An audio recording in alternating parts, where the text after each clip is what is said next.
Hello बच्चों, welcome back. तो बच्चों, ये हमारा chapter number 2 electrostatic potential and capacitance का वीडियो नंबर 11 है ना। तो लास्ट वीडियो नंबर 10 में हमने देखा था हीट लॉस या energy loss when we are connecting the two capacitors. जब हम दो कैपेसिटर्स को कनेक्ट करते थे जो इनिशियली किसी पोटेंशियल से चार्ज होते थे, है ना। थोड़ा सा रिवाइज करा रहा हूँ पुराने वीडियो को। तो उसमें से क्या होता था, चार्ज का रीडिस्ट्रीब्यूशन होता था। चार्ज के रीडिस्ट्रीब्यूशन के कारण उसमें एनर्जी का लॉस होता था। तो वो हमने लास्ट वीडियो में कवर अप किया है, आई होप आपने देखा होगा। तो बच्चा, इस वीडियो नंबर 11 में हम पढ़ने वाले हैं कैपेसिटर्स विद डाई इलेक्ट्रिक। तो मैं आपको वीडियो का फ्लो बताता हूँ, थोड़ा सा पेशेंस रखना, डायरेक्ट क्वेश्चन की तरफ नहीं भागना है ना। कई लोग को डायरेक्ट पता होगा डाइलेक्ट्रिक मटेरियल डालो कैपेसिटेंस बदल जाता है, इतना हो जाता है। पहले हम समझेंगे कि प्रॉब्लम क्या आई, प्रॉब्लम का सॉल्यूशन कैसे इन डाइलेक्ट्रिक मटेरियल को कैपेसिटर में डाल के रिजॉल्व किया गया, है ना। पहले अपन समझेंगे क्या प्रॉब्लम आई, प्रॉब्लम के बाद इन डाइलेक्ट्रिक मटेरियल का यूज करके हमने उस प्रॉब्लम को कैसे रिजॉल्व किया, है ना। फिर थोड़ी सी हम डाइलेक्ट्रिक मटेरियल की प्रॉपर्टी समझेंगे जिसकी वजह से ये प्रॉब्लम रिजॉल्व हुई। ठीक है, तो आइए फटाफट से कॉपी पेन उठाइए और हेडिंग डालिए capacitors with dielectric. Basically dielectric क्या होते हैं, मटेरियल होते हैं, है ना। आओ, चौक गिर गई। तो हेडिंग आपने डाल ली होगी और देखते हैं बच्चा, सबसे पहले कैपेसिटर्स के साथ प्रॉब्लम क्या गई, कैपेसिटर्स के साथ प्रॉब्लम क्या गई, आओ देखें। तो हमको सबको पता है कि क्या पैरेलल प्लेट कैपेसिटर्स की बात कर रहा हूं मैं यहाँ पे। तो ये हमारा एक पैरेलल प्लेट कैपेसिटर है, इस तरफ चार्ज बच्चा प्लस है और इस तरफ चार्ज बच्चा माइनस। हमने इसको चार्ज कर रखा है, नहीं भी करते कोई बात नहीं। ठीक, इसका एरिया ए है, इनकी प्लेट्स का एरिया कितना है बच्चों, ए है। और इन दोनों प्लेट के बीच का जो डिस्टेंस है बच्चा वो डी है।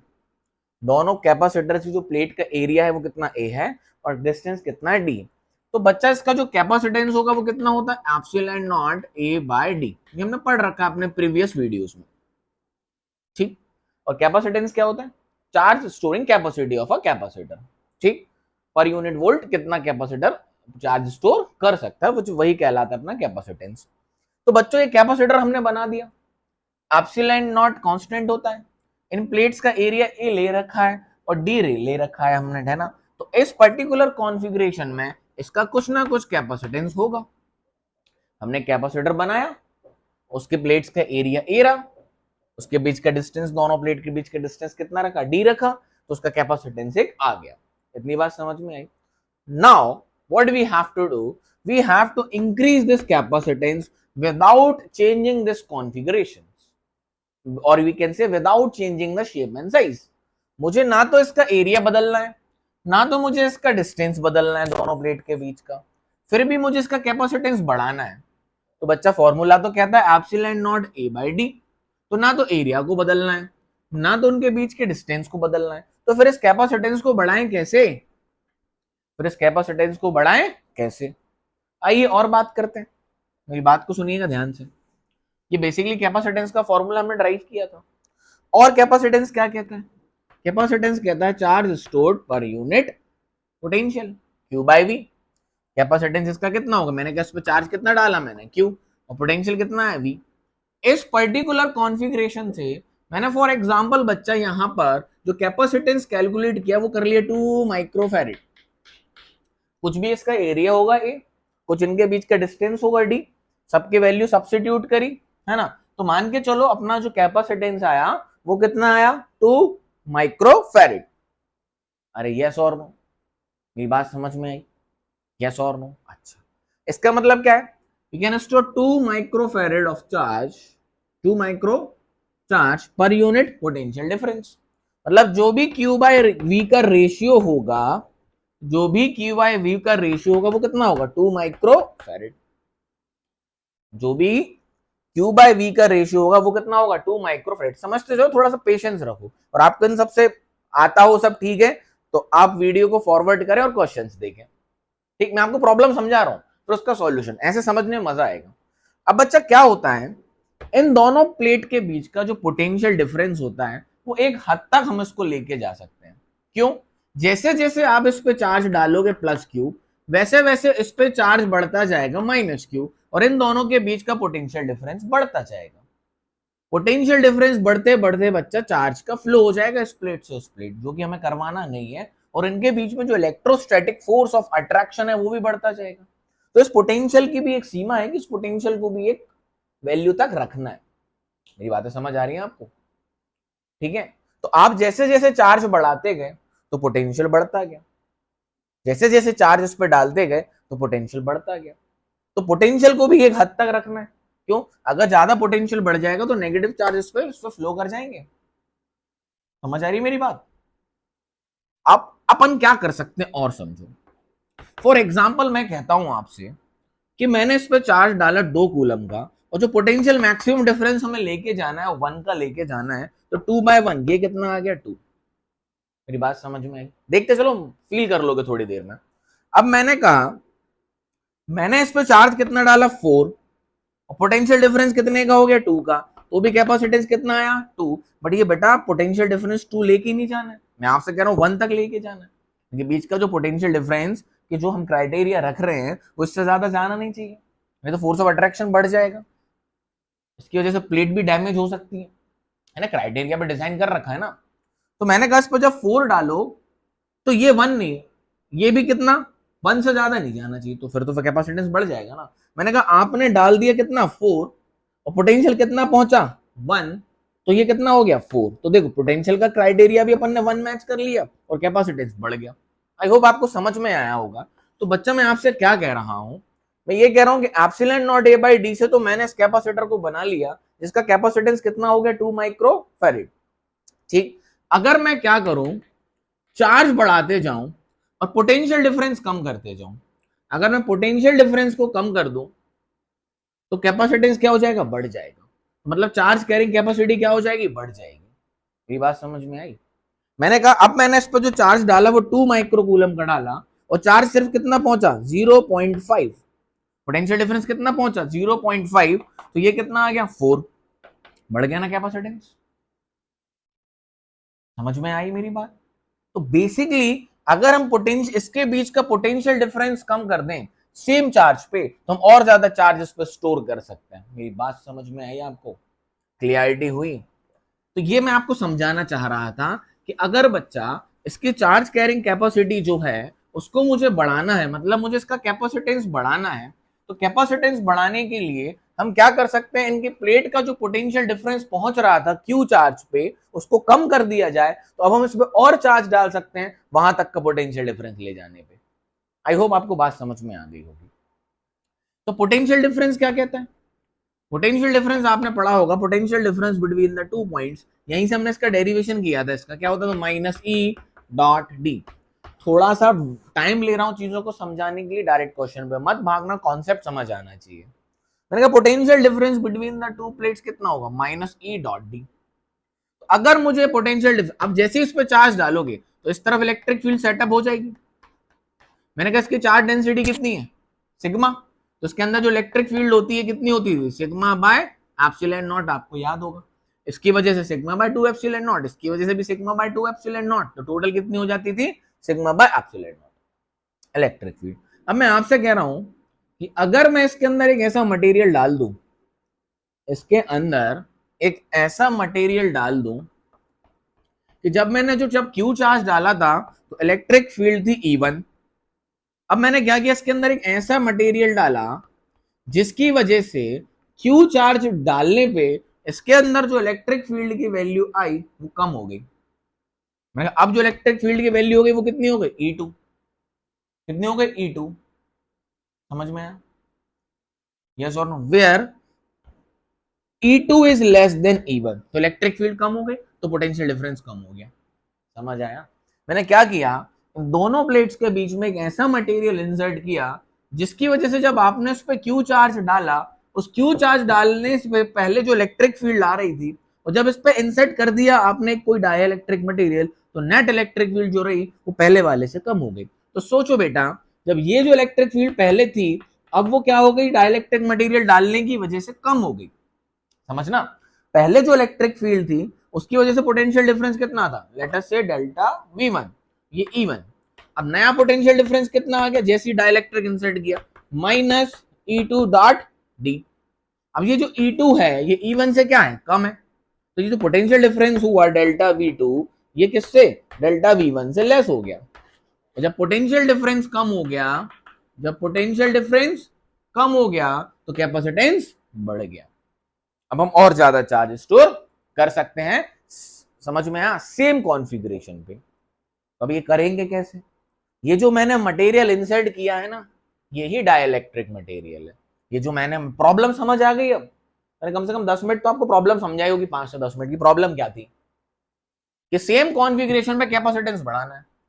तो अब ना तो ए बदलना है तो डी बदलना है, तो हम बदल क्या सकते हैं?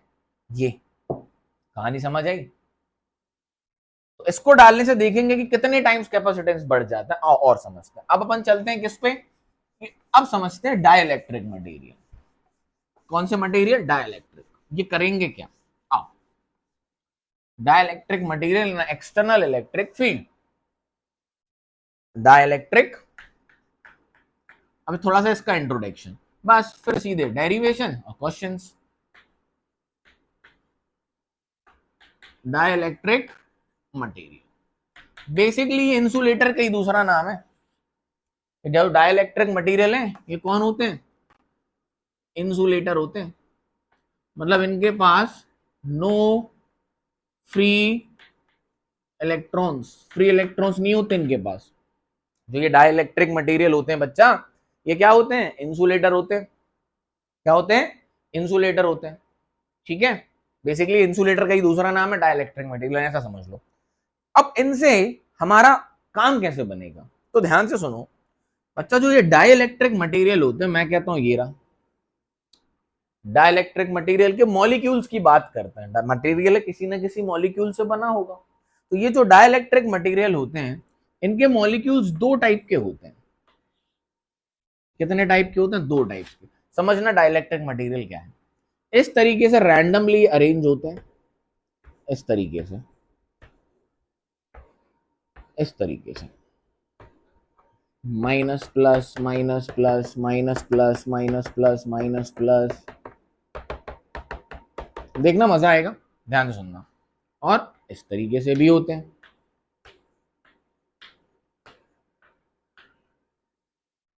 Minus plus minus plus minus plus minus plus minus plus minus plus minus plus minus plus.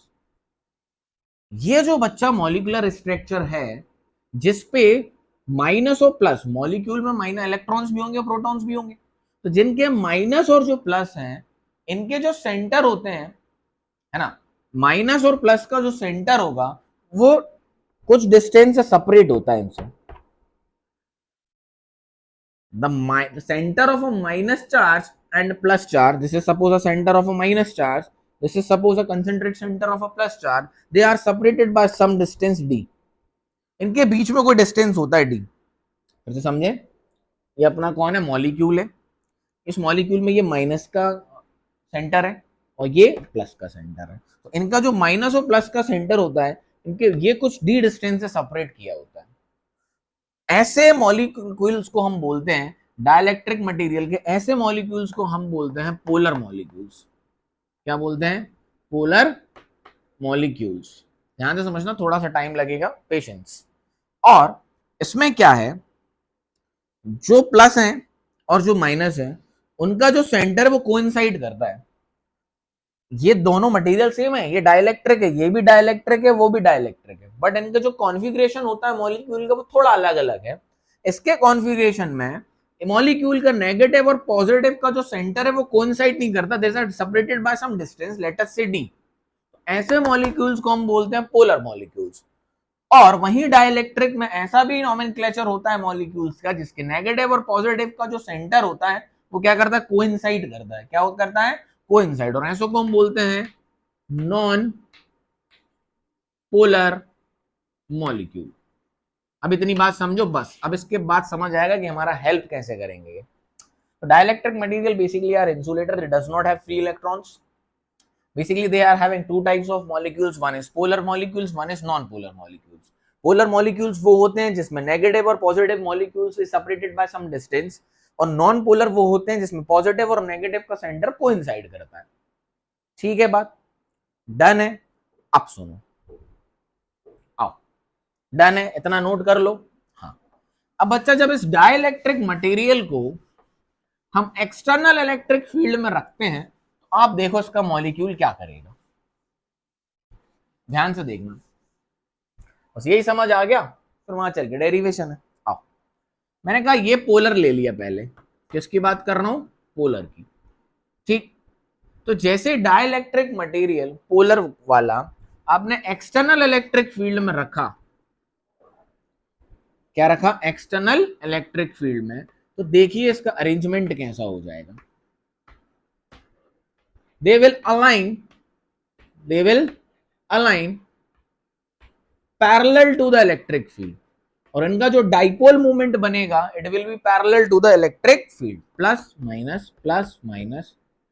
चलो, इलेक्ट्रिक फील्ड मैंने ली है इस तरफ, तो यहां आ जाएगा माइनस और यहां आ जाएगा प्लस, यहां आ जाएगा माइनस, यहां आ जाएगा plus, minus plus minus plus minus plus minus plus. थोड़ा पेशेंस रखो, मजा आएगा इस वीडियो में आपको। क्या डायरेक्ट क्वेश्चंस करने से कोई मतलब नहीं, थोड़ी सी थ्योरी समझ में आनी चाहिए, ठीक। ये क्या हो जाएंगे, अलाइन हो जाएंगे, क्या हो जाएंगे, अलाइन हो जाएंगे। अलाइन कहां, in the direction of, in the direction of external electric field, और इनका जो डाइपोल मूवमेंट होगा P will be parallel to external electric field. देखिए, जैसे मैंने इसको एक्सटर्नल इलेक्ट्रिक फील्ड में रखा पोलर मॉलिक्यूल्स को, तो ये जो रैंडम थे जो आपने अभी देखे थे वो क्या हो गए, अलाइन हो गए, क्या हो गए, अलाइन हो गए। बात समझ में आई। और डाइपोल मूवमेंट कहां से कहां होता है, नेगेटिव से पॉजिटिव की तरफ, ध्यान से देखो। तो इनका डाइपोल मूवमेंट भी कहां गया, इस तरफ आ गया, नेगेटिव टू पॉजिटिव, क्योंकि ये स्ट्रेच हो जाएंगे, पोलर क्या, ये स्ट्रेच हो जाएंगे और ये सब अलाइन हो जाएंगे इन the direction of electric field. अब ध्यान से देखना बच्चा, जो नेट चार्ज है, जो नेट चार्ज है, सरफेस बस छोड़ दो, ये साइड का सरफेस छोड़ो, थोड़ी सी पतली सी लेयर समझो, ये साइड का सरफेस छोड़ दो अगर आप, तो net charge inside, net charge inside this dielectric is zero. कैसे, आओ देखते हैं। देख बच्चा, minus plus zero, this minus plus zero, this minus plus zero, this minus plus zero, this minus plus zero. समझ में आया, ये वाला माइनस प्लस जीरो, ये वाला माइनस प्लस जीरो, ये वाला माइनस प्लस जीरो, ये वाला माइनस प्लस जीरो, ये वाला माइनस प्लस जीरो, ये भी जीरो। तो जो अगर मैं अंदर की बात करूं, तो अंदर नेट चार्ज जो कितना हो गया है, वो जीरो हो गया।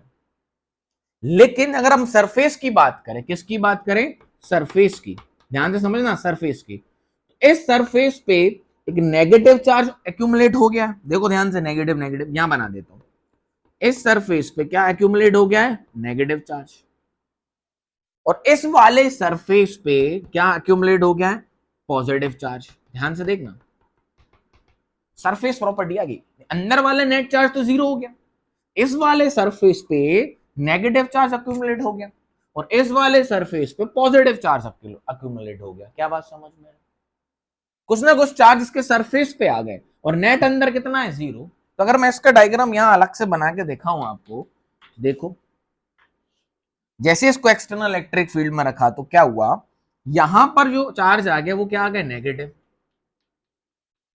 नेट अंदर तो नेट जीरो हो गया, और इस वाले सरफेस पे क्या आ गए, पॉजिटिव। अपनी इलेक्ट्रिक फील्ड कहां से कहां थी, इस तरफ से इस तरफ। एक्सटर्नल इलेक्ट्रिक फील्ड कहां से कहां थी, इस तरफ से इस तरफ, जो हमने लगाई थी।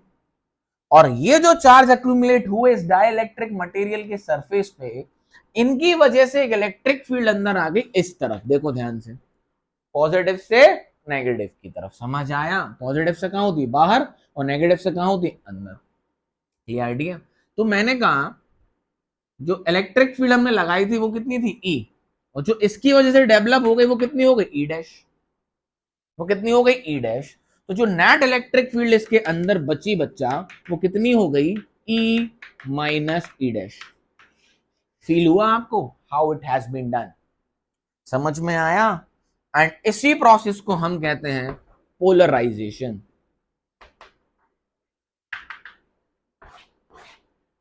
क्या कहते हैं, पोलराइजेशन। तो डाइलेक्ट्रिक मटेरियल बेसिकली क्या है, क्या है बेसिकली, इंसुलेटर्स हैं। बट इस डाइलेक्ट्रिक मटेरियल को जब हम एक्सटर्नल इलेक्ट्रिक फील्ड में रखते हैं तो इसके जो मॉलिक्यूल हैं वो स्ट्रेच हो जाते हैं, माइनस एक तरफ प्लस एक तरफ। तो अंदर अंदर अगर हम देखा जाए तो नेट चार्ज कितना हो जाता है, 0, और माइनस चार्ज और प्लस चार्ज इसके सरफेस पे अक्यूमुलेट हो जाता है। कहां हो जाता है, सरफेस पे। तो इस तरफ माइनस और इस तरफ प्लस, इसकी वजह से एक अपोजिट डायरेक्शन में इलेक्ट्रिक फील्ड डेवलप हो जाती है। क्या हो जाती है, अपोजिट डायरेक्शन में एक इलेक्ट्रिक फील्ड डेवलप हो जाती है, जो मैंने बोली कितनी है, ई डैश। तो इसके अंदर नेट कितनी बची, ई माइनस ई डैश, ई माइनस ई डैश। बस हो गया ना अपना काम। अंदर कितनी बची, कम हो गई ना, यही तो हमें कम करनी थी, क्योंकि पोटेंशियल डिफरेंस जो पहले था वो अब कम हो जाएगा, ई डॉट डी। और इलेक्ट्रिक फील्ड कम कर दी तो सेम चार्ज पे पोटेंशियल डिफरेंस कम हो गया, तो हम हमारा कैपेसिटेंस बढ़ गया। फील हुआ आपको, समझ में आया, यस और नो, डन है, क्लियर है। And this align of what, dipoles, basically this aligns of the molecules in the direction of electric field। net dipole moment कहाँ आया, in the direction of electric field ही तो आया। Dipole movement कहां से होता है, कहां से कहां होता है, माइनस से प्लस की तरफ, इसी तरफ तो आया डाइपोल मूवमेंट। इलेक्ट्रिक फील्ड कहां डेवलप हो गई, अपोजिट में, कम हो गया। इसी प्रोसेस को हम क्या कहते हैं, पोलराइजेशन। क्या कहते हैं, पोलराइजेशन। डन है, आगे बढ़ो, चल। तो यहीं से एक प्रॉपर्टी आती है, इसके ध्यान से सुनिएगा, इसको हम बोलते हैं dielectric constant. Dielectric constant, there is a property of a dielectric material which is known as dielectric constant and it is represented by in letter capital K। now अब क्यों भैया, अलग अलग मटेरियल होते हैं dielectric, हर की अपनी अपनी प्रॉपर्टी होती है। किसी को डालेंगे तो कुछ और इलेक्ट्रिक फील्ड डेवलप हुई होगी, किसी को इंसर्ट करेंगे तो कुछ और चेंज आया होगा इलेक्ट्रिक फील्ड पे, ठीक है। तो there is a property of a dielectric material which is known as dielectric constant K and it is defined as the ratio of, and it is defined as the ratio of external electric field to the net electric field। external electric field to the net electric field। External मतलब जो हमने applied करी थी, और E net मतलब जो बची, remaining. क्या बात समझ में, रिमेनिंग। तो जो ई नेट आई वो कितनी आई, ई बाय के, वेरी इंपॉर्टेंट। एंड के की वैल्यू बच्चा हमेशा 1 से बड़ी होती है। तो देखो ये वैल्यू 1 से बड़ी है, हमने ई मान लो 2 लगाई, कितनी लगाई, 2, और के कितना है अपना 2, तो 2/2 इज 1, मतलब कम हो गई, मतलब के टाइम्स कम कर देगा। हमने इलेक्ट्रिक फील्ड कितनी लगाई थी, ई, बची कितनी, E net, E dash opposite create हो गई, बची कितनी, E minus E net, vector होती है। So it is defined as the ratio of applied electric field to the remaining electric field, or you can say a net electric field। It is defined as the ratio of applied external electric field to the remaining net electric field, E by E net। So K E net जो बची, it can be written as E by K, E by K, ठीक, done है, समझ आ गया। ये important है, लिखो dielectric constant. Dielectric constant basically a property of a dielectric material that is defined as the ratio of applied external electric field to the net electric field remaining। अच्छे से इसको नोट कर लें। तो जो ई नेट जो बची वो कितनी हो गई, ई बाय के। अच्छे से नोट करो, 2 बातें और करेंगे फिर आगे बढ़ेंगे। मैं वीडियो चेक कर लूं रनिंग और नॉट। हाँ, तो बच्चा 25 मिनट में अभी हम इंट्रोडक्शन सीख पाएंगे, डाइलेक्ट्रिक मटेरियल क्या होते हैं। तो ये हमारे यूज में आ गए। इन्होंने इलेक्ट्रिक फील्ड कम कर दी, जिसकी वजह से सेम चार्ज डालने पर पोटेंशियल डिफरेंस कम हो गया। जब पोटेंशियल डिफरेंस कम हो गया तो हमारा कैपेसिटेंस बढ़ गया, हम और चार्ज डाल सकते हैं। समझ आया, कॉन्फ़िगरेशन चेंज करने की कोई जरूरत नहीं पड़ी, ठीक। अब आपका उसे नॉन पोलर का क्या करना है, नॉन पोलर का भी कुछ नहीं करना है, उनके बारे में और सुन लो 1 सेकंड के लिए। तो जो नॉन पोलर मॉलिक्यूल होते हैं उनका सेंटर क्या करता है, कोइंसाइड करता है। तो जैसे इसको नेट इलेक्ट्रिक फील्ड में रखोगे तो ये भी स्ट्रेच हो जाएंगे, एक्सपांड। प्लस चला जाएगा इलेक्ट्रिक फील्ड के डायरेक्शन में और माइनस इधर आ जाएंगे, तो ये भी वही काम करते हैं। ठीक है, ये हमारी कौन सी फील्ड हो गई, अप्लाइड इलेक्ट्रिक फील्ड। ठीक है, यस और नो, डन है बात, क्लियर, डन। तो ये होते हैं नॉन पोलर। ठीक, और ये ऐसी इसकी वजह से माइनस यहाँ इकट्ठे हो जाएंगे, प्लस यहाँ इलेक्ट्रिक इकट्ठे हो जाएंगे, तो अपोजिट डायरेक्शन में भाई साहब भी इलेक्ट्रिक फील्ड क्रिएट कर देंगे, जिसकी वजह से हमारी अप्लाइड थी, ये ई डैश थी, तो नेट क्या बची अपनी, ई माइनस ई डैश।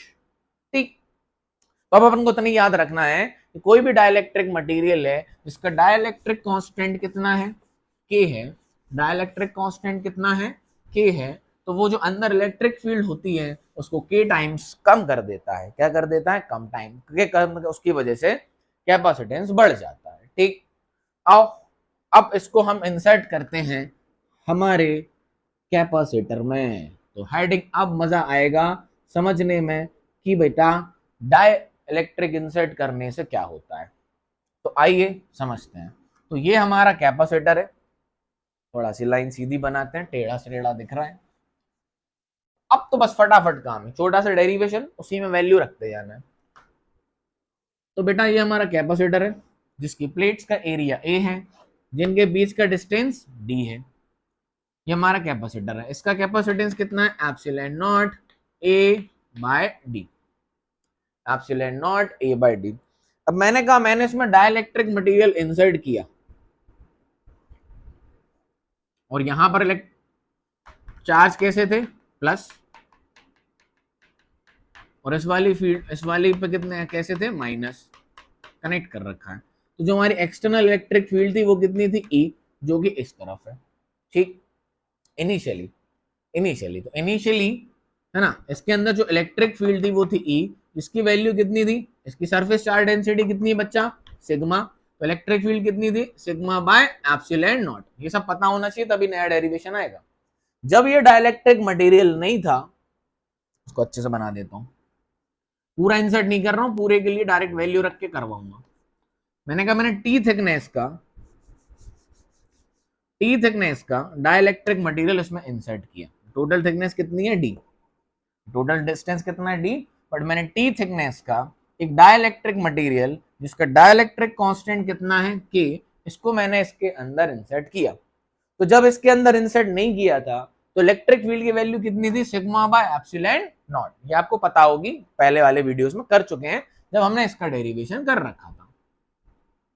डन है बात, बोलो हाँ की ना। चलिए, तो अब जब मैंने डाइलेक्ट्रिक मटेरियल जिसका डाइलेक्ट्रिक कांस्टेंट के है, जिसकी थिकनेस टी है, जब इसमें इंसर्ट किया, अब मुझे कैलकुलेट करना है नया कैपेसिटेंस। देखें तो भाई कितना बड़ा। ठीक है, चलिए आइए।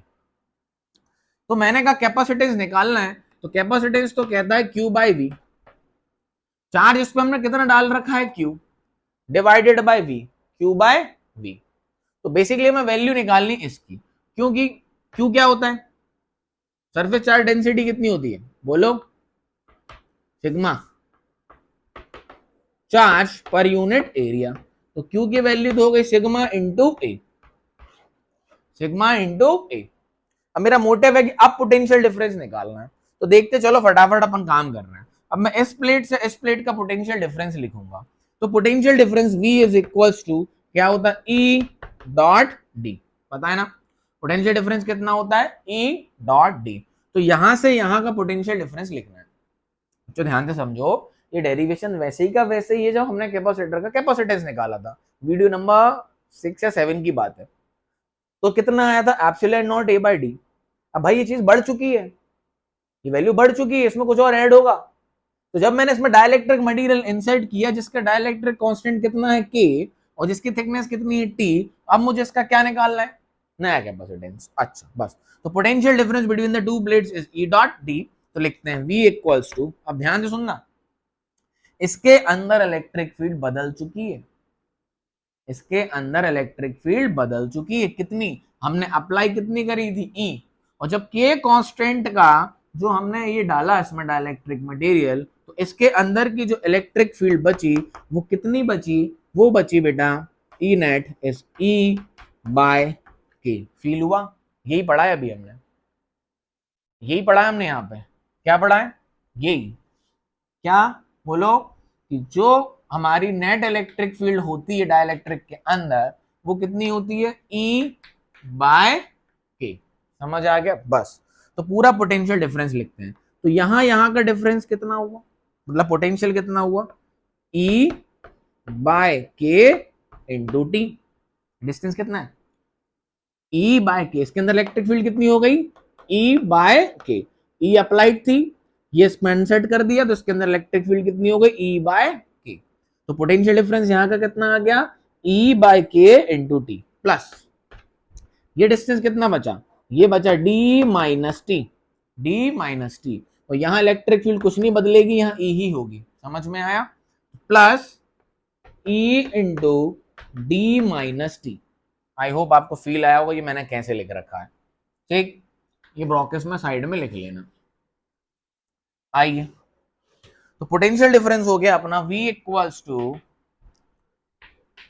E into T by K plus E into D minus E into T. समझ आया, E ले लो यहां से कॉमन, E क्या ले लो कॉमन, तो ये आ गया T bye K plus D minus T. बस इसको यहीं छोड़ दो। तो जो पोटेंशियल डिफरेंस आया इन दोनों प्लेट के बीच में वो कितना आ गया बच्चा, E इंटू टी बाई के plus D minus T. Done है बात, समझ में आ गई। बस इस फॉर्मूले पे वापस आओ। तो ये फॉर्मूला कहता है C is equals to Q by V. Q की जगह क्या लिख दूं, क्यू की जगह लिख देता हूं सिग्मा इंटू ए, सिग्मा इंटू ए लिख दिया, सिग्मा इंटू ए। वी की जगह क्या लिख दूं, ये E upon T by K plus D minus T. फिर से मैंने क्या किया, कैपेसिटेंस कैसे निकालते हैं, क्यू बाय वी, क्यू की वैल्यू सिग्मा इंटू ए, तो क्यू डाल रखा था, सर्विस चार्ज डेंसिटी कितनी हो गई, sigma which is equals to Q by A.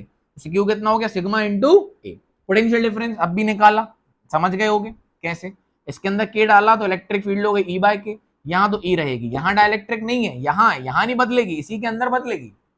तो ये आ गया अपना ई टी बाई के प्लस डी माइनस टी, इसके नीचे उतार दिया। ठीक, ई की वैल्यू, ई की वैल्यू, ई तो क्या है जो अप्लाइड करा था वो कितना था, सिग्मा बाय, बोलो, ये लिखा, बिना डाइलेक्ट्रिक के इलेक्ट्रिक फील्ड कितनी होती है कैपेसिटर के दो प्लेट के बीच में, सिग्मा बाय एप्सिलॉन नॉट। सब पता होगा, ये पहले से आना चाहिए आपको। बस तो यहाँ वैल्यू रखो, तो सी आ गया, इसको मिटा के लिख दूं क्या डायरेक्ट, चलो लिख देता हूँ, हटाओ। तो sigma by A upon E की जगह sigma by epsilon naught T by K plus D minus T. Sigma से सिग्मा कैंसिल, तो ये जो वैल्यू निकल के आई, ध्यान से देखें क्या आई, C is equals to A into epsilon naught divided by D minus T plus T by K. Note करें, and this is the capacitance. Feel कराता हूं ये पहले वाले से ज्यादा है। देखो, सिग्मा से सिग्मा कैंसिल, तो जब टी थिकनेस का हमने इंसर्ट किया, पूरे में नहीं किया, सिर्फ टी में किया है, ठीक, तो अपना कैपेसिटेंस निकल के आ गया। ये एप्सिलॉन नॉट कहां पहुंच गया, ऊपर। पहले कितना होता था, epsilon naught A by D, जब टी थिकनेस का के डाइलेक्ट्रिक कांस्टेंट के का इसमें हमने इंसर्ट किया, तो नया कैपेसिटेंस निकल के आया epsilon A epsilon naught D minus T plus T by K. समझ में आया, यस और नो। सर ये याद कैसे होगा, वो अभी मैं करवाता हूँ, ठीक, पहले भी इतना नोट करो, समझाता हूँ, वो उसको समझाऊंगा, वो कम है, वैल्यू कम है। अच्छा, ये नोट कर लो पहले पॉज करके, क्योंकि मुझे इतना मिटाना है, फिर मजा आएगा। ठीक, डन, आओ समझे। अब फील करना उस बात को। मैं आपसे कहता हूं, अब टी थिकनेस का नहीं पूरा इंसर्ट कर देते हैं, क्योंकि बेटा पेपर में अलग अलग आता है, बोलता है आधा इंसर्ट किया मतलब d/2 किया, तो आपको कैलकुलेशन में प्रॉब्लम हो जाएगी, इसलिए मैंने टी लेके किया। पूरा इंसर्ट कराते तो आपको डेरिवेशन नहीं आता। तो जो हमारा कैपेसिटेंस आया वो कितना है, एप्सिलॉन नॉट ए बाय, बोलो, D minus T plus T by के। अब मैं आपसे कहता हूं, जो मैंने डाइलेक्ट्रिक मटेरियल इंसर्ट किया वो पूरे में कर दिया, पूरी प्लेट में, अब टी में नहीं किया, फील करा रहा हूं, इससे ज्यादा ही है वो चीज, पूरे में इंसर्ट कर दिया। इसका डाइलेक्ट्रिक कांस्टेंट कितना है, के। तो अब आपको कुछ नहीं करना है, डी इज इक्वल टू क्या हो गया, टी। अरे डिस्टेंस कितना होता है, डी होता है ना। मैंने कहा टी थिकनेस ना करके पूरा डी का डी इंसर्ट कर दिया, पूरा डी का डी इंसर्ट कर दिया, तो डी बराबर कितना हो गया, टी। और जरा इसमें वैल्यू रखते हैं। तो बेटा जब डी बराबर टी हो जाएगा तो टी की जगह क्या रख दो, डी। डी माइनस डी क्या हो गया, कैंसिल। और टी की जगह क्या रखना है, डी। फील हुआ मैंने क्या किया, टी बराबर डी, तो डी माइनस डी जीरो हो गया और यहां आ गया डी बाय के। तो ये फॉर्मूला देखो क्या बन गया, सी इज इक्वल्स टू नया सी नॉट मतलब C dash equals to C naught into A into K by D. देखो ध्यान से, ये के कहां पहुंच जाएगा, ऊपर, और डी रहेगा नीचे, ये तो कैंसिल हो गए। तो नया कैपेसिटेंस सी डैश क्या आया, K into epsilon naught A by D. और epsilon naught A by D तो हमारा पुराना कैपेसिटेंस था, epsilon naught A by D तो हमारा क्या था, पुराना कैपेसिटेंस। तो जो नया कैपेसिटेंस सी डैश आया वो आ गया के टाइम्स ऑफ सी। तो जब पूरा का पूरा डाइलेक्ट्रिक मटेरियल हम इसमें इंसर्ट कर देते हैं तो जो कैपेसिटेंस होता है वो के टाइम्स इंक्रीज हो जाता है। पहले कितना था, epsilon naught A by D, अब क्या हो गया, के इंटू सी, माने के into epsilon naught A by D. और के की वैल्यू बच्चा 1 से बड़ी होती है तो कैपेसिटेंस बढ़ गया। समझ आया, आराम से इसको देखो, पूरे डेरिवेशन को आपको फील हो जाएगा जो हमने पढ़ रखा है। एक एक डिटेल में बातें कर रखी है अपन ने, एक एक डिटेल में। ठीक, इसको नोट करो, फिर अब आसान तरीके से समझा देता हूं। फॉर्मूला रटने की जरूरत नहीं है, कॉन्सेप्ट डिलीवर करता हूं, आपका फॉर्मूला अपने आप याद रहेगा। बस एक बात याद रखनी है, ठीक, डन, समझ में आया। तो जब टी थिकनेस का डाइलेक्ट्रिक कांस्टेंट के जब हम इंसर्ट करते हैं तो कैपेसिटेंस होता है epsilon naught A epsilon naught D minus T plus T by K. और जब पूरा इंसर्ट कर देते हैं के का तो के टाइम सीधा सीधा कैपेसिटेंस बढ़ जाता है, K epsilon naught A by D. ये ऐसे याद रखना ही नहीं है, जैसे मैं बोलूं डेरिवेशन ऐसे ही है, डेरिवेशन करके ये जो फॉर्मूला आया वो मेन है। अब उससे आपको कैसे चीजों को याद रखना है वो मैं आपको बता रहा हूं, ठीक, नोट कर लिया। आओ अब एक लाइन में सब सीख जाएंगे। पहले ये लिखना सिखाता हूं, पहले ये लिखना सिखाता हूं। तो अपन ने क्या किया, कैपेसिटर लिया है ना, उसमें क्या इंसर्ट किया, डाइलेक्ट्रिक। क्या इंसर्ट किया, डाइलेक्ट्रिक। कितनी थिकनेस का, टी। कितनी थिकनेस का, टी। इसका डाइलेक्ट्रिक कांस्टेंट कितना है, के।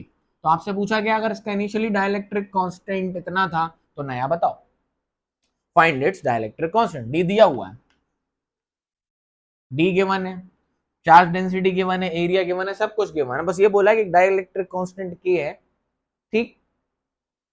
थिकनेस कितनी है, टी है, वैल्यू दे सकते हैं क्वेश्चन में। तो बताओ इसका कैपेसिटेंस कितना है। मेरी बात सुनना ध्यान से, करना क्या है, पहले तो लिख लो फटाफट से सी।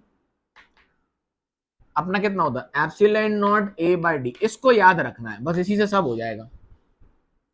Epsilon naught A by D, ये तो कैपेसिटेंस होता है without dielectric, without dielectric. Without dielectric के जो अपना कैपेसिटेंस होता है वो कितना होता है, epsilon naught A by D. अब जब हमने इसमें इंसर्ट किया टी थिकनेस का और कैपेसिटेंस कितना की, अब आपको क्या याद रखना है, ध्यान से सुनिए, इसको लिखो वैसे ही का वैसे ही, epsilon naught A by D लिख लिया। जितनी थिकनेस का इंसर्ट किया है उसको कर दो माइनस, तो डी माइनस टी, ठीक। जितनी थिकनेस का इंसर्ट किया उसको कर दो माइनस, तो डी माइनस टी। और उसी थिकनेस को उसके डाइलेक्ट्रिक कांस्टेंट से डिवाइड करके प्लस कर दो, माइनस टी। टी इंसर्ट किया तो पहले माइनस टी फिर प्लस टी बाय के, उसी थिकनेस को के से डिवाइड करके डाल दो। जरा ध्यान से देखो तो ये फॉर्मूला और ये फॉर्मूला सेम ही तो है, ये तो ड्राइव करके ही निकाला ना, तो ड्राइव थोड़ी करना ना पेपर में, सीबीएसई की बोर्ड में आ भी जाए ड्राइव करने के लिए, यही नीड में थोड़ी ना करना है। तो कैसे याद रखना है, जितनी थिकनेस का डाला डी में से उतनी थिकनेस घटा दो प्लस उतनी थिकनेस को डिवाइड करके लिख दो उसके के कांस्टेंट से, टी बाई के। समझ गए? यस और नो? आया कि नहीं? क्लियरिटी है? आओ देखें, अब बड़े बड़े सवाल है, कर देंगे 1 मिनट में। आइए देखो कैसे।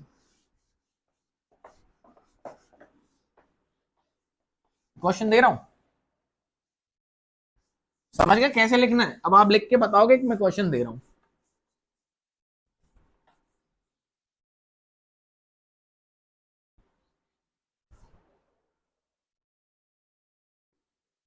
आओ आइए समझिए। बोले कैपेसिटर है, क्या है? कैपेसिटर। ध्यान से सुनना, ने बोला T1 थिकनेस, डी के फॉर्म में भी दे दूंगा मैं, K1 डाल दिया और T2 थिकनेस मैं K2 डाल दिया। आधा आधा नहीं, अलग अलग है, ठीक? इस तरीके से यहां क्या डाल दिया? K2। थिकनेस कितनी है? T2। इसका कैपेसिटेंस लिखो। क्वेश्चन क्या है? A capacitor, capacitor of capacitance C is inserted at a thickness T1 और कैपेसिटेंस K1 और T2 में क्या डाल दिया? अभी लिखना सिखा रहा हूं, फिर अपन T1 T2 की वैल्यू दे दूंगा, K2 डाल दिया। तो बताइए नया कैपेसिटेंस, कुछ नहीं करना है, टोटल डिस्टेंस तो अपना D होगा, एरिया A होगा। तो लिख के देखते हैं। तो कैपेसिटेंस C कैसे लिखेंगे? अभी सीखा, epsilon naught A by D, ये तो लिख ही लो, ये याद होना चाहिए। जब इनको इंसर्ट नहीं किया था तो कैपेसिटेंस कितना था? Epsilon naught A by D। कोई दिक्कत की बात? बिल्कुल नहीं sir, epsilon naught A by D। अब क्या करना है? थिकनेस T1 डाला है तो माइनस T1 और प्लस T1 बाई के, K1। समझ आया? समझ आया? Minus T1 plus T1 by K1। समझ आया? अब T2 पे आ जाओ, तो minus T2 plus T2 by K2। Solve, खत्म हो गया। ये रहा नया कैपेसिटेंस, आंसर है। अरे सर ये तो हर बार डेरिवेशन थोड़ी करेंगे, सीख लिया लिखना। Epsilon naught A by D, जितना इंसर्ट किया थिकनेस का तो minus T1 plus T1 by K1, फिर जितना T2 इंसर्ट किया तो minus T2 plus T2 by K2। आसान। आया कि नहीं? बोलो, समझ गए? अब सुनो क्वेश्चन मजेदार। Capacitor of capacitance C, initially capacitance कितना है? C, जो कि कितना होगा इसका? Epsilon naught A by D। Parallel plate की बात हो रही है सारी, पैरेलल प्लेट में डाइलेक्ट्रिक डाल रखा है, ठीक?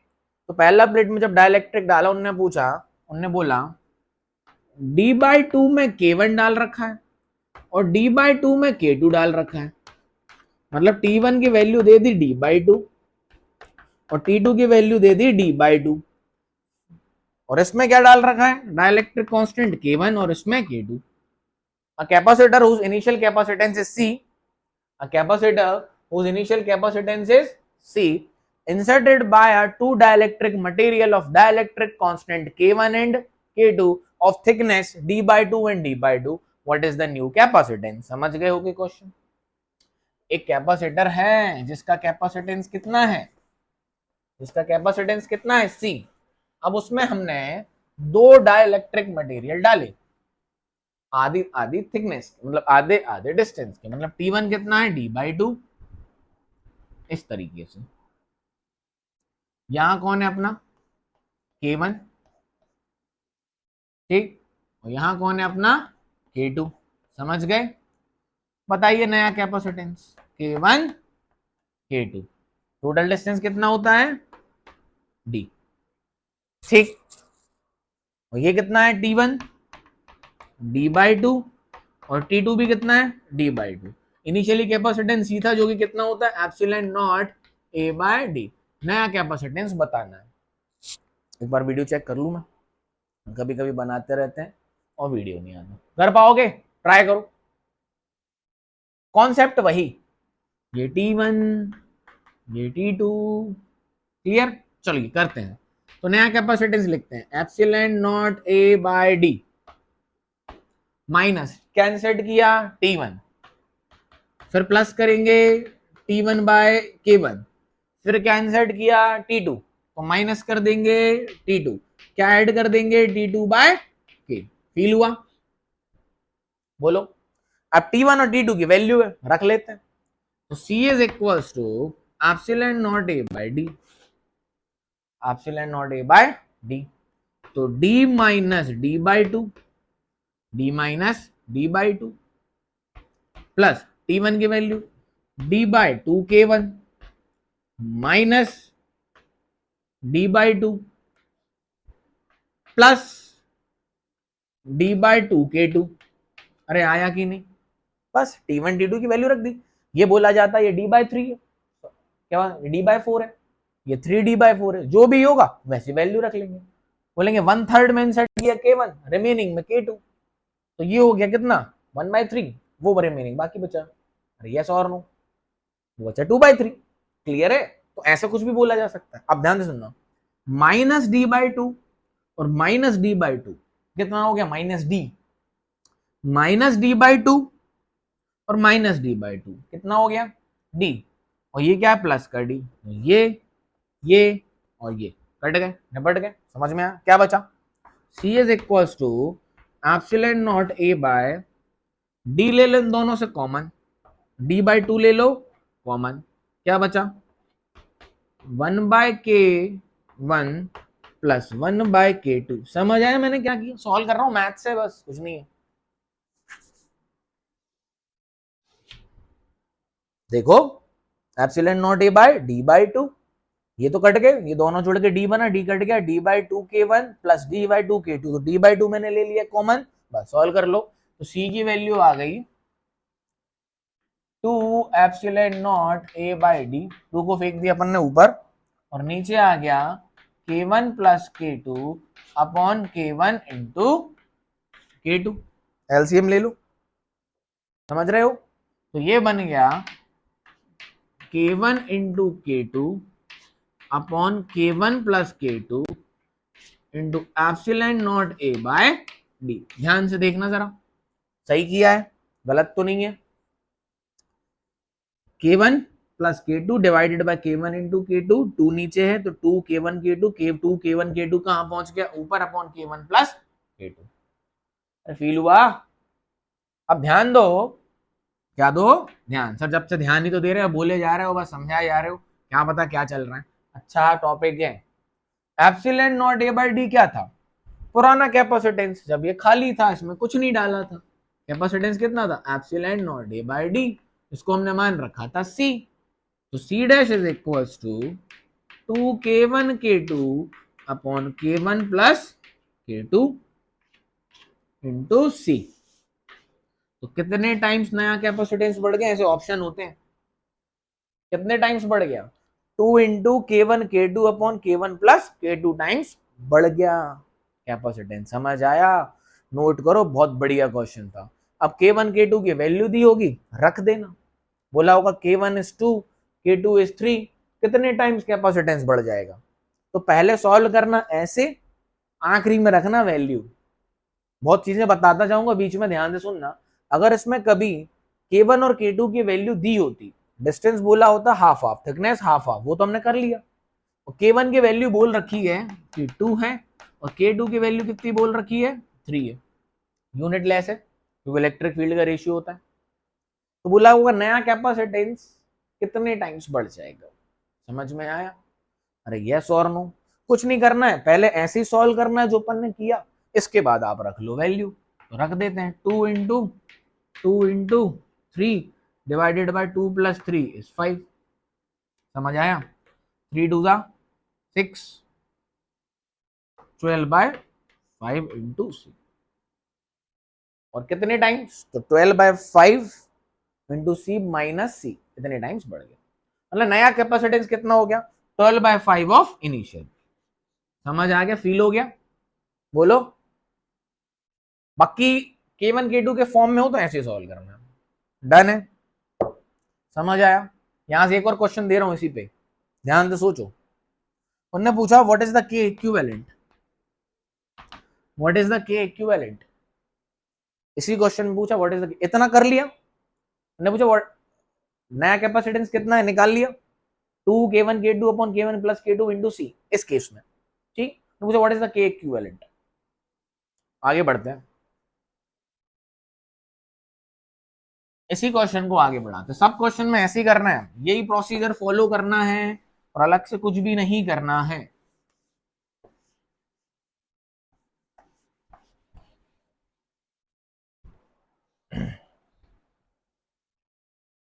सुनो, नया कैपेसिटेंस होता क्या है, के टाइम्स ऑफ सी, अगर पूरा इंसर्ट कर देते तो नया कैपेसिटेंस क्या होता है, के टाइम्स ऑफ सी, और हमारा कितना निकल गया, 2k1k2 upon k1 plus k2 into सी। जरा इसको अगर हम कंपेयर करें, कंपेयर बोथ दीज थिंग्स, तो अपना जो के इक्विवेलेंट बैठा इन दोनों का वो कितना आया, 2k1k2 upon k1 plus k2, answer. कभी कभी पेपर में पूछ लिया जाता है व्हाट इज द के equivalent of this k1 and k2, तो नया कैपेसिटेंस कितना होता है, c dash k times of c, तो पूरे का जो k हुआ k1 k2 का, यही तो हुआ,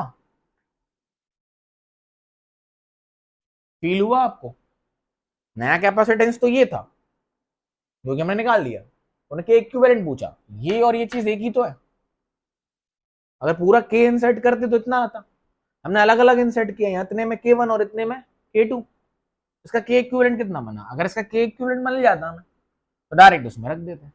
तो यहां से एक चीज और याद रख लो, बढ़िया रहेगी, जब आधा आधा इंसर्ट कर रखा हो, जब हाफ और हाफ इंसर्ट कर रखा हो, समझ में आया, ठीक है, और k1 और k2 हो तो इन दोनों का के इक्विवेलेंट होता है 2k1k2 upon k1 plus k2। Basically अगर देखा जाए तो ये दो कैपेसिटर्स का सीरीज कॉम्बिनेशन है। अब आपको मैं दूसरे तरीके से सिखाऊंगा, ये दो कैपेसिटर्स का सीरीज कॉम्बिनेशन है, क्योंकि अब ये कैपेसिटर इतना अलग हो गया और इतना कैपेसिटर अलग हो गया, तो इसका ये सीरीज कॉम्बिनेशन है, समझ में आया। आओ इसको मैं उस तरीके से सॉल्व करवा के दिखाता हूं आपको, डन है, बोलो हाँ कि ना, चलिए आगे बढ़ जाऊं। आओ इसी क्वेश्चन को देखो, अब दूसरे तरीके से सॉल्व करवाता हूं, बस फिर फटाफट 4-5 क्वेश्चन और करेंगे इसी वीडियो में, कनेक्टेड रहो, बोर मत होना, लग रहा हो ज्यादा हो गया पॉज कर लो, बाद में देख लेना थोड़ी देर के बाद, ठीक, मैं देख लूं वीडियो कहाँ पहुंचा, कोई नहीं, आराम से कर लेंगे। अब मैं आपसे कहता हूं इसको अपन दूसरे तरीके से करते हैं, ध्यान से सुनना, मैं कह रहा हूं ये अपना एक अलग ही कैपेसिटर हो गया, जिसका कैपेसिटेंस कितना मान लेते हैं बच्चा, C1, अब और आसान तरीके से सॉल्व करेंगे, और इसका कैपेसिटेंस C2। जब इनको इंसर्ट नहीं किया था, जब इनको इंसर्ट नहीं किया था तो ये डिस्टेंस कितना था d, एरिया कितना था a, तो इसका कैपेसिटेंस c था epsilon naught a by d, ठीक। अच्छा अब इसको अलग अलग C1 लिखते हैं, क्या लिखते हैं C1, और जो कैपेसिटेंस होता है वो कितना होता है k टाइम्स ऑफ c, ठीक। अब मजा आएगा, देखो ध्यान से, अब इतने की बात कर रहा हूं मैं अलग से, सिर्फ इतने की, क्योंकि ये कॉन्सेप्ट समझ आ गया, सारे क्वेश्चन हम इसी कॉन्सेप्ट पे करने हैं, हमेशा इतनी बड़ी मेथड नहीं चलाएंगे।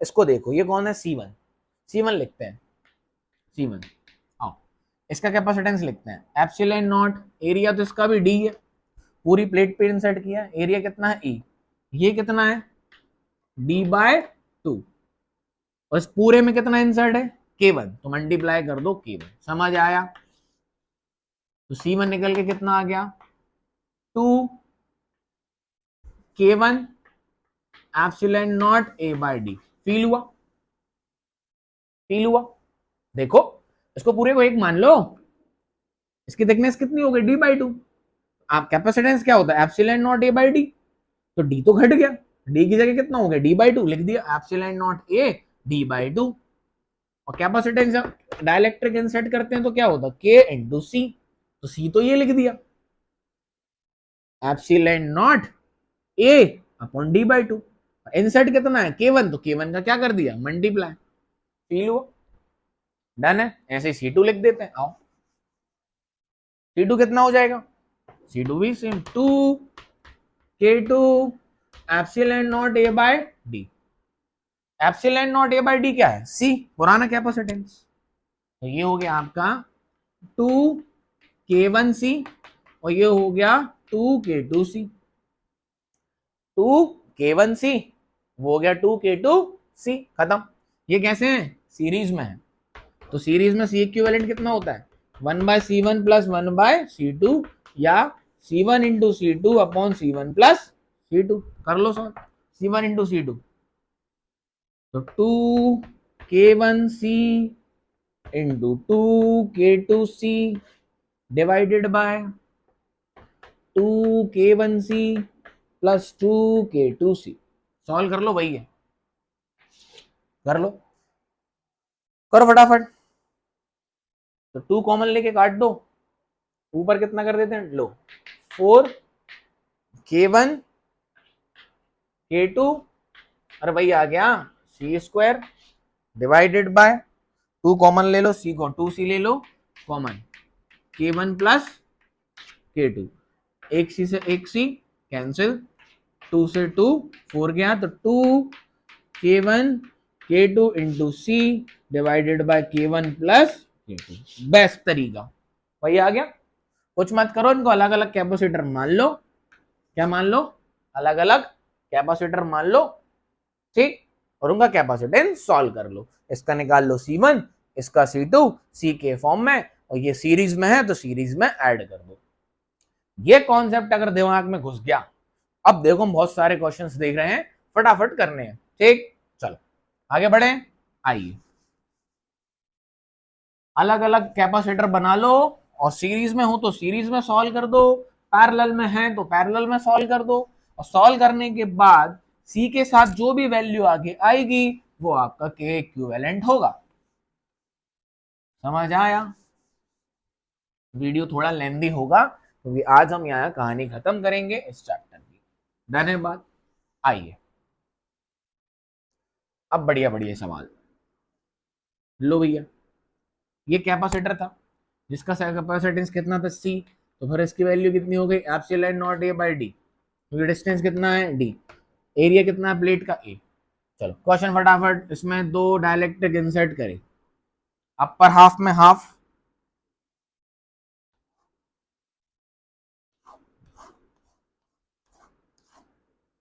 इसमें K1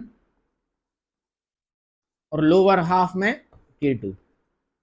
find new capacitance, find new capacitance. Question try करें। एक कैपेसिटर था जिसका कैपेसिटेंस C था, मतलब epsilon naught A by D। अब उसमें दो डाइलेक्ट्रिक मटेरियल इंसर्ट करें इस तरीके से, अपर हाफ में कितना K1 और इसमें कितना K2, ठीक, डन है बात, बोलो। तो इसका आपको क्या निकालना है, क्या निकालना है, नया कैपेसिटेंस। तो ध्यान दो बेटा, मैं आपसे कहता हूं इसको कैसे करेंगे। मैं कह रहा हूं इसको एक अलग कैपेसिटर मान लो C1 और इसको अलग कैपेसिटर मान लो C2। बैटरी तो ऐसे ही लगाते हैं ना चार्ज करने की। तो जरा ध्यान दो, ऊपर वाला ऐसा अलग और नीचे वाला ऐसा अलग, और बैटरी जब दोनों पे जोड़ोगे तो दोनों कैसे हुए, पैरेलल में। समझ में आया, ये जो कनेक्शन दिख रहा है ये कैसा है, पैरेलल में। पहले वाला कैसे था, सीरीज में, ऐसा और ऐसा। तो दो कैपेसिटर बन गए थे, एक ये और एक ये, फील हुआ, समझ आया।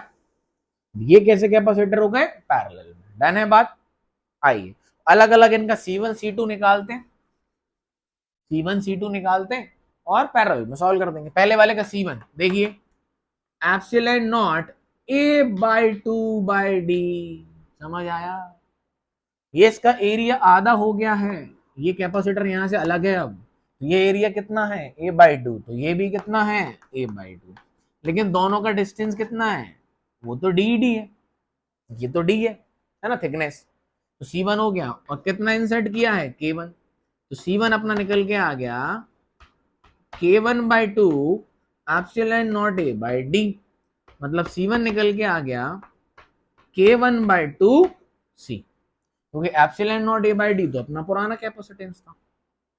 C2 C2 भी आधा इंसर्ट कर रखा है, तो K2/2 इंटू सी। डन है, बोलो हाँ कि ना।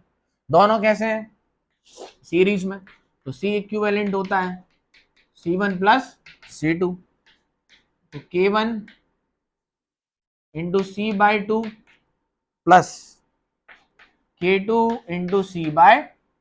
C/2 आ गया, C को लिख लो अलग से, और ये कितना हो गया K1 plus K2/2। New capacitance C dash. समझ आया, इतने का अलग निकाल लिया C1, इतने का अलग निकाल दिया C2। दोनों कैसे थे, पैरेलल में, तो पैरेलल में कैसे जोड़ते हैं, ये C1 प्लस C2 जोड़ दिए, C ले लिया कॉमन, यस और नो, बोलो। तो K1 प्लस K2/2, तो इसका K इक्विवेलेंट कितना हो गया, K1 प्लस K2/2। फील हुआ आपको, तो जब हाफ हाफ एरिया में डाले जाएं तो K equivalent K1 plus K2/2, और हाफ हाफ थिकनेस में डाले जाएं तो 2K1 into K2/K1 plus K2, थोड़ा याद रख सकते हो आप। ठीक, आगे बढ़ जाएं और अच्छा सवाल लें, वैल्यूज दे सकते हैं तो वैल्यू आप पुटअप कर लोगे, K1 K2 की वैल्यू दे देंगे, नया कैपेसिटेंस पूछ लेंगे, वही बात मैंने कह दिया, ये कितना है 2, ये कितना है 4, तो नया कैपेसिटेंस कितना हो गया 2 प्लस 4/2 इंटू सी, 4 प्लस 2 6/2 इंटू सी, मतलब 3C, 3 times of new one हो गया नया वाला। चेंज कितना हो गया, कितने परसेंट बढ़ गया, 200%। पहले कितना था C, अब कितना हो गया 3C, तो कितने टाइम्स बढ़ गया 2C टाइम्स, मतलब 200% कैपेसिटेंस बढ़ गया। समझ आ रहा है, चल गया रहा है, बेसिकली इस कॉन्सेप्ट से ही करना सीरीज पैरेलल बना के। ठीक, वीडियो चेक कर लूं एक बार, और एक दो क्वेश्चन और करते हैं।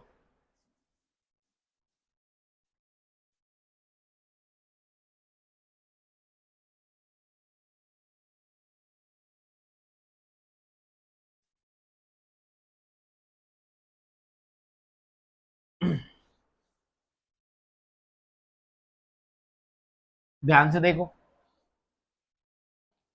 एक कैपेसिटर था जिसका कैपेसिटेंस, थोड़ा बड़ा बना लेते हैं डायग्राम, समझ आएगा आपको।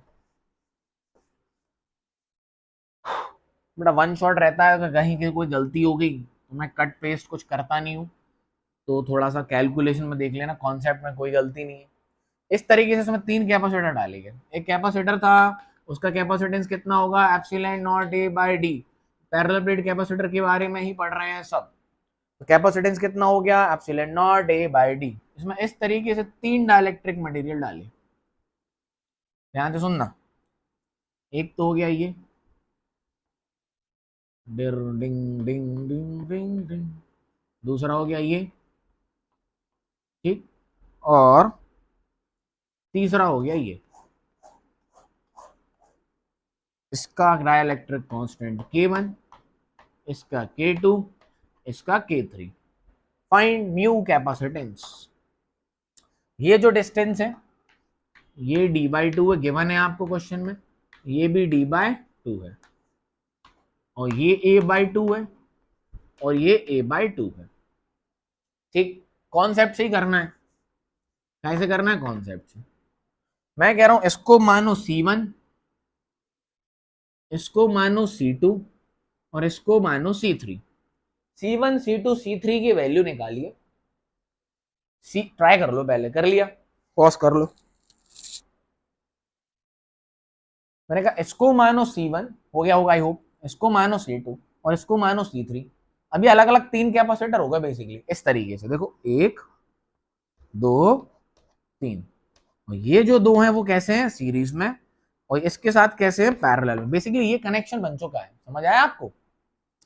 C1 C2 निकालो, सीरीज में सॉल्व करो, जो भी आए उसको उसके साथ पैरेलल में सॉल्व कर दो, कहानी खत्म। आओ C1 C2 निकलवाता हूं,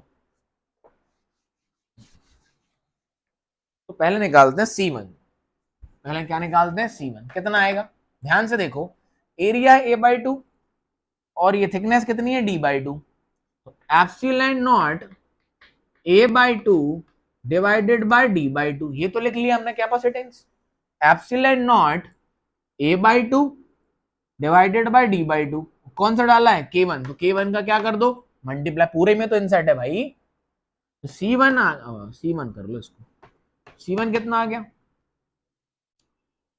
K1 epsilon naught a/d, feel हुआ, that is C1 is equals to K1 times of C।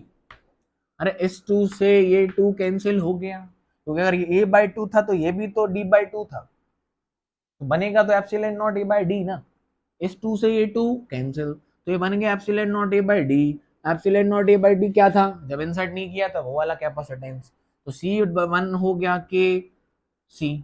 Similarly ध्यान दें अगर, तो ये भी तो सेम है, ये भी a/2, ये d/2, तो C2 हो जाएगा K2 इंटू सी, आ गया।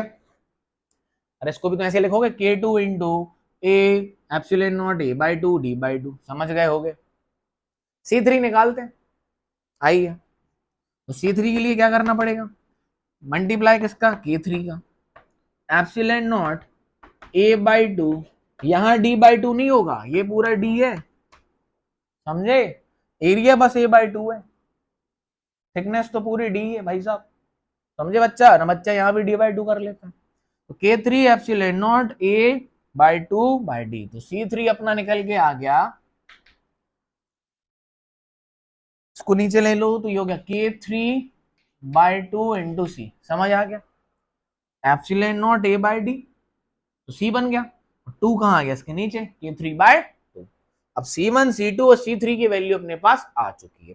अब C1 C2 कैसे हैं, सीरीज में, कैसे हैं, सीरीज में, तो इन दोनों का इक्विवेलेंट हो जाएगा C1 into C2 divided by C1 plus C2। बढ़िया क्वेश्चन है, करो, तो K1C into K2C divided by K1C plus K2C, समझ में आया, तो ये आ जाएगा आपका K1 into K2 into C divided by K1 plus K2, समझ आया, इन दोनों का, ये दोनों कैसे हैं, सीरीज में, दोनों कैसे हैं, सीरीज में, तो सीरीज में कैसे जोड़ते हैं, C1 into C2 upon C1 plus C2, तो ये K1C है, ये K2C है, तो C इंटू C स्क्वायर हो जाएगा, यहां से C कॉमन हो जाएगा, एक C से एक C कैंसिल, तो K1 into K2 upon K1 plus K2।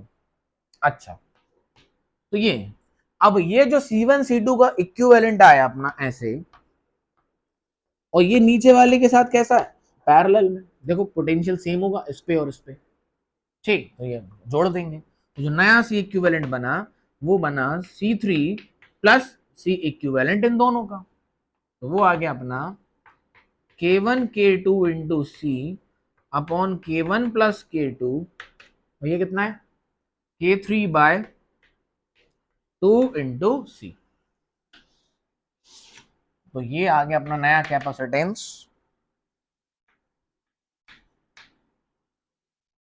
K1 K2 upon K1 plus K2 plus K3/2 into C,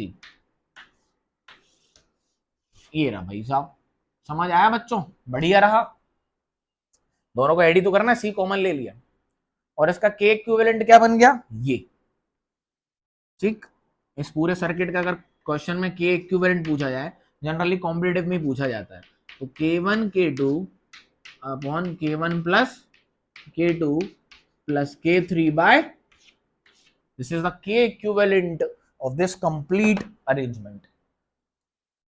done है बात, समझ आई, बोलो, देखिए वीडियो की लेंथ कितनी होगी, क्योंकि एक क्वेश्चन और करवाना चाह रहा हूं मैं आपको,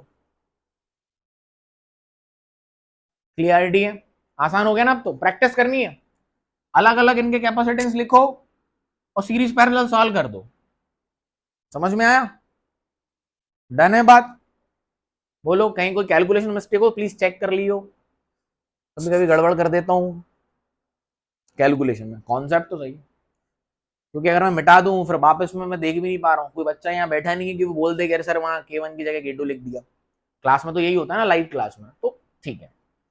चलो तो लास्ट क्वेश्चन, बहुत बढ़िया क्वेश्चन, जेई नीट में भी आया हुआ है कई बार, ओलंपियाड्स में भी आया हुआ है। थोड़ी सी ज्योमेट्री को समझिएगा।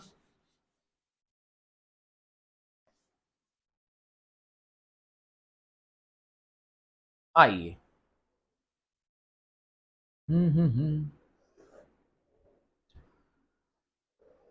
चलो भैया साहब, मेरा गाना गाने का मन कर रहा है, तो सर गा दो।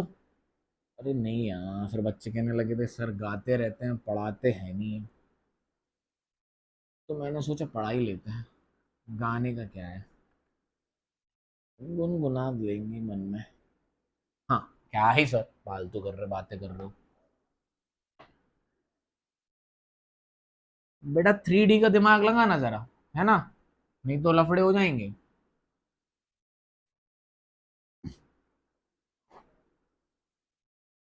और यहीं से उठा दूं क्या? चलो लो, 3D सोचो, 3D।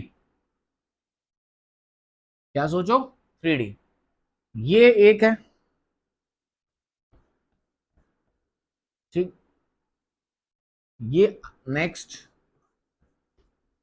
ठीक, ये है, चार डाल दिए इसमें भाई साहब। ये एक रहा, इसका K1, इसका K2, इसका K3 और इसका K4। जब नहीं डाला था तो डाइलेक्ट्रिक कितना था, मतलब कैपेसिटेंस कितना था, epsilon naught A by D. Initially C था, इसकी वैल्यू कितनी होगी, epsilon naught A by D. अब इस तरीके का डायग्राम आया और आपसे पूछा गया है new capacitance C and well as के इक्विवेलेंट। तो बच्चा ध्यान से देखो, पहले तो इस कैपेसिटर ऐसे को, और ये बोला ये यूनिफॉर्म है, इक्वल है ये सारे, इनके सेम इन साइज, चार डाइलेक्ट्रिक डाले ना, K1 K2 K3 K4 same in size, ठीक। और नहीं भी दिया हो तो ऐसे दिखा देंगे आपको, ध्यान से सुनना। चलो ठीक, करो, ट्राई करो, ट्राई करो, ट्राई करो। हो गया, ऐसे ही आया डायग्राम, हो गया। ध्यान से देखो बच्चा, तो ये जो कैपेसिटर अपना ऐसा होता है ना, इसको ऐसे रख के दिखाया है आपको 3D में, समझ में आया? ऐसे कई बच्चों ने कर लिया होगा, आई होप इस तरीके से समझ में आया। और इसका जो फेस है ऐसे चार डाइलेक्ट्रिक है, मतलब ये जो डिस्टेंस है ये डी है, ये मत भूल जाना, ये है डी। ऐसे को ऐसे रख दिया, ये है डी, फील हो रहा है? ये रहा डी। ऐसा अभी तक ऐसे में पढ़ रहे थे ना डाइलेक्ट्रिक, ऐसे रखे हुए हैं क्योंकि टॉप व्यू दिखाना था, क्योंकि ये चार कैपेसिटर इसमें जो डले हुए हैं डाइलेक्ट्रिक, वो टॉप व्यू से देख सकते हैं। समझ में आया? तो ध्यान से देखो, तो एक का एरिया कितना हुआ, A/4 हुआ, और थिकनेस कितनी हुई, थिकनेस तो डी है। ऐसे चार ब्लॉक डाल दिए पूरे इसमें, पूरे इसमें चार ब्लॉक डाल दिए। अगर साइड से देखोगे तो सिर्फ दो ब्लॉक दिखेंगे, साइड से देखोगे तो सिर्फ दो ब्लॉक दिखेंगे ऐसे, अगर ऐसे रखा होता कैपेसिटर, ये और ये, इसके पीछे भी दो और है। फील हुआ? तो ध्यान से देखो, मैं कैपेसिटेंस एक का लिख रहा हूं, epsilon not A/4/D into K1। अब यहां चार कैपेसिटर बनेंगे, तो इसका कैपेसिटेंस C1, इसका C2, इसका C3 और इसका C4। देखो एक ही सरफेस पे तो पूरा एरिया कितना होता है, A, पूरा एरिया कितना होता है A, और ये बिल्कुल बराबर बराबर है, तो एक के पास कितना एरिया आया, A/4। समझ आया? और D थिकनेस तो है ही है, डी में किसी के बदलाव नहीं है, सबके थिकनेस डी ही है, सबके थिकनेस। इसको ऐसा करके देखो, ऐसा, तो ये भी डी है, इसके पीछे ये भी डी होगा, ये भी डी होगा, ये भी डी होगा, ये भी डी हो गया, ये भी डी।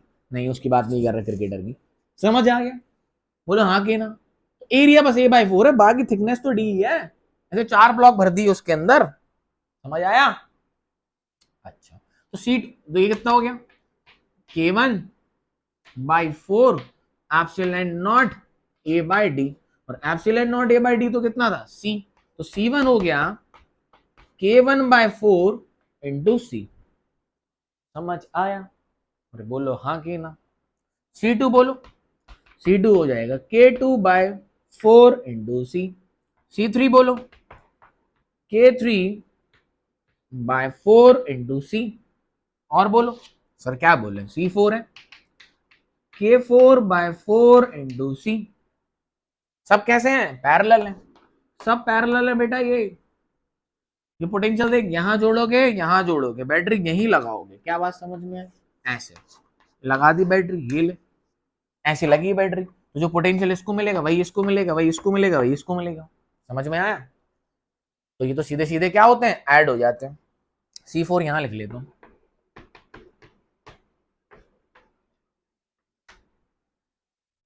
ठीक है, आओ तो बताइए नया कैपेसिटेंस क्या हो गया। पैरेलल में डायरेक्ट जुड़ जाता है C equivalent, C1 plus C2 plus C3 plus C4, तो जोड़ दो, C ले लो कॉमन, तो ये हो जाएगा K1 plus K2 plus K3 plus K4 upon 4 into C. समझ आ गया? तो K इक्विवेलेंट कितना हो गया, बोलो, K1 plus K2 plus K3 plus K4 upon 4। तो ये हो गया नया कैपेसिटेंस। समझ आ गया? आसान था, बहुत आसान था। बस आपको ये एग्जामिन करना पड़ेगा कि इसके नए कैपेसिटेंस कैसे बनेंगे, और ये सीरीज में है कि पैरेलल में। सही जोड़े, बहुत बढ़िया। समझ आ गया? अरे इनको ऐड करना है, सी कॉमन ले लो, जोड़ दो, 4 नीचे आ जाएगा सबके। समझ आया? So, बच्चा, this is all about a dielectric when insert into the capacitor. समझ में आया? What is the change in its capacitance? समझ में आई बात? Yes or no? इसमें वो क्या करते हैं, ये बोल देंगे ये K है, ये 2K है, ये 3K है और ये 4K है। तो बताओ नया कैपेसिटेंस। तो कुछ नहीं करना, वैल्यू रख लेना, 2K plus 3K plus 4K plus 5K, तो एक न्यूमेरिकल वैल्यू आ जाएगी K के फॉर्म में। अरे यस और no? So this is all about a capacitor with dielectric, and the best questions we have deal with. Numerical questions आएंगे तो direct से वैल्यू पुट अप करना है। आई होप आप कर सकते हो। डन, क्लियरिटी है? यस और नो? तो बच्चा ये पूरा चैप्टर हम कंप्लीट कर चुके हैं। सीबीएसई बोर्ड के हिसाब से मोर देन सफिशिएंट है। नीट और जेईई के लिए थोड़ा सा और टॉपिक्स होते हैं, like charging and discharging of capacitors, है ना, कुछ अलग टाइप के थोड़े और सर्किट होते हैं। ठीक, तो वो मैं यहाँ कवर अप नहीं कर रहा हूँ। This is max too much for a CBSE curriculum. ये 11 वीडियो आप देख लेंगे, चैप्टर आपका बहुत अच्छे से हो जाएगा। प्लस जाइए और एनसीईआरटी सॉल्व करिए। ठीक, till then have a good day, nice day, tata, bye bye, stay connected, take care, be happy, bye bye.